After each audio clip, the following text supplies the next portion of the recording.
नमस्कार. मी राहुल कुलकर्णी. याही पूर्वी म्हटलेलं आहे, आताही मी म्हणेन की लाडकी बहीण योजना ही भारतीय जनता पार्टी लेड महायुतीनं सरकारी पैशावरती लाडक्या बहिणींना एक प्रकारची लाच देऊन निवडणुका जिंकण्यासाठी आणलेली योजना आहे. आणि त्या योजनेचे दुष्परिणाम महाराष्ट्र सरकारला दीर्घकाळ भोगावे लागते. श्री एकनाथ शिंदे यांनी निवडणुका जिंकण्यासाठीचे जे जे काही म्हणून प्रयत्न केले, त्या प्रयत्नातला हा सर्वात मोठा त्यांचा वाटा. पण देवेंद्र फडणवीस, की ज्यांना अर्थशास्त्र नीट कळतं, त्यांनी सुद्धा अतिशय साळसूतपणे या योजनेच्या आडून महाराष्ट्राच्या अर्थकारणाला नख लागत असताना सुद्धा शेवटी लोकशाही आहे, लोकांमध्ये निवडणुका जिंकल्यानंतरच तुमचे मुद्दे तुम्हाला पुढे घेऊन जाता येऊ शकतात वगैरे असं म्हणत या योजनेच्या अर्थाने महाराष्ट्राचं किती मोठं नुकसान होतं आहे त्याकडे साफ दुर्लक्ष केलेलं आहे. त्यामुळे नेता कोणताही असो, त्याला निवडणुका जिंकणं, आपला पक्ष सत्तेत असणं हा त्याचा प्राधान्यक्रम असतो. महाराष्ट्रासारख्या राज्याचं किती यामुळे वाटोळं होतंय याची कुणालाच फिकीर पडलेली नाही. आणि मी कारण देताना फडणवीस सुद्धा अनेक वेळेला अरविंद केजरीवाल यांचं उदाहरण देतात.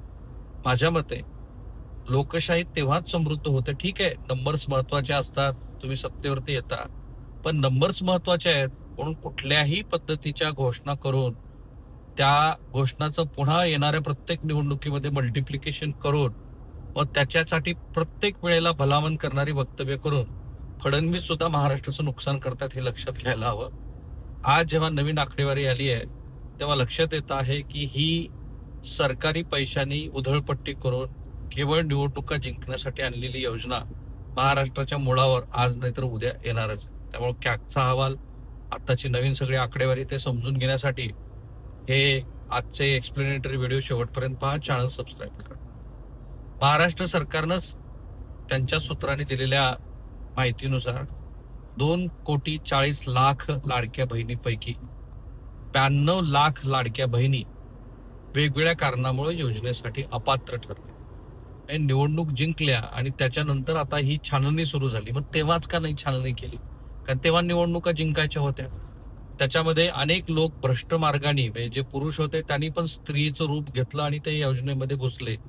त्यांच्याही पैशाच्या वसुलीचं काय झालं माहिती नाही. कारण ही योजना अशी आहे की या योजनेच्या संदर्भामध्ये 1-2 किरकोळ FIR दाखल झाले असतील. खरं म्हणजे या योजनेमध्ये ज्या ज्या लोकांनी घुसखोरी केली त्या लोकांच्या विरोधामध्ये FIR तर फाडायला पाहिजेच, पण केवळ निवडणुका जिंकण्यासाठी या योजनेला ज्या पद्धतीनं व्यापक स्वरूप दिलं, त्यासाठी अंगणवाडी सेविकेपासून अनेक लोकांना जे कामाला लावलं, तर अशा राजकीय नेत्यांची, ज्याच्यामध्ये श्री फडणवीस आहेत, श्री एकनाथ शिंदे आहेत आणि दिवंगत श्री अजित पवार आहेत, म्हणजे त्यांचा पक्ष आहे, अशा सगळ्या मंडळींची ही जबाबदारी आहे. सो हे जे 92,00,000 महिला आज बाहेर पडल्या, त्यातल्या 5-50 लाख या KYC करू शकल्या नाहीत. 5-7 लाख या त्यांचं जे इन्कम टॅक्स 2.5 लाख रुपयाचं होतं, त्या इन्कम टॅक्स भरत होत्या. आणि काही महिला ह्या केंद्र सरकारच्या कृषी सन्मान योजनेच्या लाभार्थी होत्या. त्यांनी आजवर हे सगळे पैसे या योजनेच्या माध्यमातून घेतले, त्याचे लाभही घेतले. आणि मग आता असं लक्षात येत आहे की जवळपास या 38 ते 40% महिला ज्या या योजनेतनं बाहेर पडल्या, त्यामुळं राज्याच्या तिजोरीमध्ये जे काही 30-35 हजार कोटी रुपये वार्षिक या योजनेसाठी खर्च होत होते, त्याचं काही प्रमाण हे यामुळं कमी होईल. आणि पुन्हा एकदा बीड जिल्ह्याचं याच्याशी कनेक्शन आहे. बीड जिल्ह्यात सर्वाधिक महिला या योजनेतनं बाहेर पडल्या, त्यांची संख्या या 92 लाखापैकी 38 लाख आहे. मला कमालच वाटतं. म्हणजे याचे दोनच अर्थ होतात. एक, बीड जिल्ह्यामध्ये प्रचंड अनागोंदी आहे की जी अनागोंदी आजवर कुणालाही रोखता आलेली नाहीये. आणि आपला एक स्थायी भाव झालाय काही लोकांचा तिथल्या, की कुठलीही योजना आले की आणखीन प्रकारे त्या योजनेत, म्हणजे पीक विमा योजनेमध्ये बीड जिल्हा घोटाळाचं नाव येतं. आता मधल्या काळातले तर काय जे पॉलिटिकल मर्डर झाले ते तर अवघा महाराष्ट्र बघतोय. आता ह्याही प्रकरणामध्ये बीड जिल्ह्याचं नाव येत आहे. त्यामुळे एका जिल्ह्याची बदनामी करू नका असं मी जरी सातत्यानं म्हणत असलो तरी तिथल्या राजकीय नेतृत्वाने हे पण बघायला पाहिजे की काय पॉलिटिकल कल्चर आपण तिथे करून ठेवलंय. पीक विम्यात पण तुमचंच नाव आणि ह्या घोटाळ्यामध्ये बाहेर पडणाऱ्या महिलांमध्ये पण तुमचंच नाव, असं कसं काय असू शकतं? असो, पण अर्थातच बीड जिल्हा हा महत्वाचा जिल्हा आहे. त्या जिल्ह्याचा इतिहास महत्वाचा आहे, त्या जिल्ह्याचा राजकीय इतिहास महत्वाचा आहे. त्या जिल्ह्यानं महाराष्ट्राला अनेक वेगळ्या क्षेत्रामध्ये जे पत्तरी सरकारचे नानासाहेब क्रांतिसिंह नानासाहेब पाटील तेही त्या जिल्ह्याचे खासदार राहिलेले आहेत. केशर काकू राहिलेले आहेत. त्यामुळे महिला समतेचाही नारा त्या जिल्ह्यानं दिलाय. स्वतः पंकजा मुंडे ज्या खात्याचा आज कारभार पाहतायत तिथे त्यांनी ग्रामविकास मंत्री म्हणून सुद्धा फार उत्तम कामकाज केलं होतं. त्यांनीच शिक्षण विभागातल्या ज्या बदल्यामध्ये जे प्रचंड लाखो रुपयाचे घोळ होते ते थांबवले.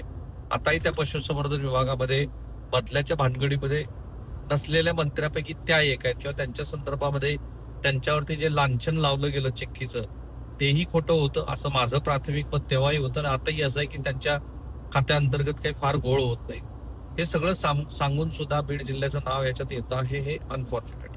पण आपण बोलत होतो ते लाडक्या बहिणीबद्दल. आज कॅगनी म्हटलंय की महिलांच्या वेलफेअर स्कीमसाठी 300-350 कोटीवरून ही जी रक्कम 35,000 कोटी रुपयावरती पोहोचली आहे त्याचं लॉजिक काय. आणि शेवटी राज्य आज अर्थसंकल्पामध्ये तरतूद केल्यापेक्षा कितीतरी अधिकची रक्कम ही राज्यावरती भार म्हणून येते आणि अर्थसंकल्पालाही अर्थ राहिलेला नाहीये. अर्थसंकल्पामध्ये मांडणी करायची एक प्रत्यक्षामध्ये अर्थसंकल्पीय तरतुदीच्या बाहेरच्या मागण्या पुरवणी मागण्या म्हणून मंजूर करून घ्यायच्या हा एक नवीन पडलेला पायंडा आहे. आणि महत्वाचं म्हणजे जे कॅगनी म्हटलंय की इतक्या मोठ्या प्रमाणामध्ये हा जो खर्च महिला वेलफेअरवरती वाढलाय त्याला काही लॉजिक नाही. महाराष्ट्र राज्य अडचणीमध्ये येऊ शकतो कारण त्याची फायनान्शियल लायबिलिटी हळूहळू वाढत चालली. आपण आकडेमोड फडणवीस आकडेमोड कशाची करतात तर आरबीआयनं घालून दिलेल्या मापदंडाच्या तुलनेमध्ये जो काही जीएसडीपी किंवा जीडीपी आहे त्याच्या तुलनेने त्याचा जो कर्जाचा रेशिओ आहे त्याच्यामध्ये महाराष्ट्र राज्य हे अजून तरी व्यवस्थित आहे. पण आता कॅगनीचा एक नवीन मुद्दा मांडला. कॅगचं असं म्हणणं आहे की जे कर्ज महाराष्ट्र सरकारनं घेतलेलं आहे प्रत्यक्षामध्ये त्या कर्जाची नोंद सुद्धा काही प्रमाणामध्ये अर्थसंकल्पामध्ये होत नाही. 4-4.5 हजार कोटी रुपयाच्या तरतुदीबद्दल कॅगनं मांडणी केलेली. आता हा आकडा केवळ एवढाच आहे की आणखी वाढीव आहे असा प्रश्न पडतो. आणि माझा मुद्दा आहे तो लाडक्या बहिणी संदर्भात.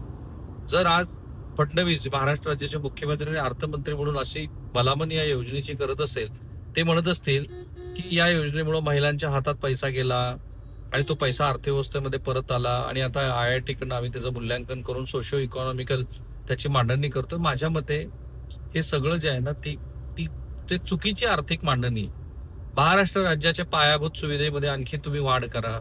शेतकऱ्यांच्या संदर्भामध्ये पण कर्जमाफी बरोबरच शेतकऱ्याच्या शेतमालाला भाव द्या. तसंच महिला सक्षमीकरणासाठी आर्थिक त्यांच्या उन्नतीसाठी तुम्ही बांगलादेशचं मॉडेल बघा ना. तर बांगलादेशमध्ये किती छोट्या छोट्या गोष्टी मोहम्मद युनिस बद्दल माझं मत आता फार चांगलं नाही पण त्याच मोहम्मद युनिसनी बांगलादेशचं मॉडेल एक उभा केलं.